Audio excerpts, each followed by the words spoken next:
அது எங்க எந்த நொடியில் எந்த நிலையில் வந்து யாருக்கு எப்படி மரணத்தை அல்லாஹ் வைத்திருக்கிறான்னு தெரியாது. நம்மில் நிறைய பேர் இப்போ கூட இடையில ஒரு இது வந்துச்சு, பஹ்ரைன் நினைக்கிறேன், நீங்க ஒரு ஊர்ல நடந்தது எல்லாருக்கும் ஃபார்வர்ட் வந்துருக்கும். நான் அந்த போயிருக்கேன் ஊர் பக்கம். அவர் பஹ்ரைன்ல இருக்கிறவரா, அவங்க ஊர்ல ஒரு வழக்கம் இருக்கு. என்ன வழக்கம் அப்படின்னா, ஒரு குழி, அதாவது யாரெல்லாம் போவாங்கன்னா அந்த ஊர்ல இருக்கிறவங்க எல்லாம் அந்த கபரஸ்தான்ல வந்து குழி நோண்டிடுவாங்க. அவங்களுக்கு டைம் இருக்கும்போது தோண்டி வச்சிருவாங்க. யாராவது மௌத்தானாங்கன்னா அந்த குழியில அடக்கம் பண்ணிடுவாங்க. அந்த குழியை தோன்றதுக்கான செலவு அதெல்லாம் இருக்காது அந்த ஊர்ல. அந்த ஊர்க்காரங்களே தோண்டி தோண்டி வைக்கிறது.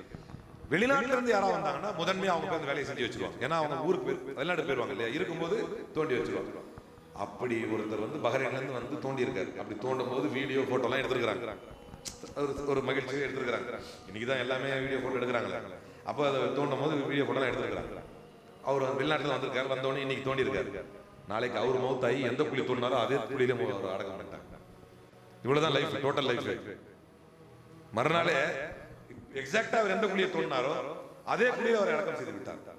இது பெரிய வரம்னு கூட சொல்லலாம். தன் குழியை தானே தோண்டி இருக்கிறார். நான் சொல்ல வர்றது, லைஃப் இஸ் வெரி ஷார்ட். வாழ்க்கை ரொம்ப குறைவாக அல்லாஹ் வைத்திருக்கிறார்.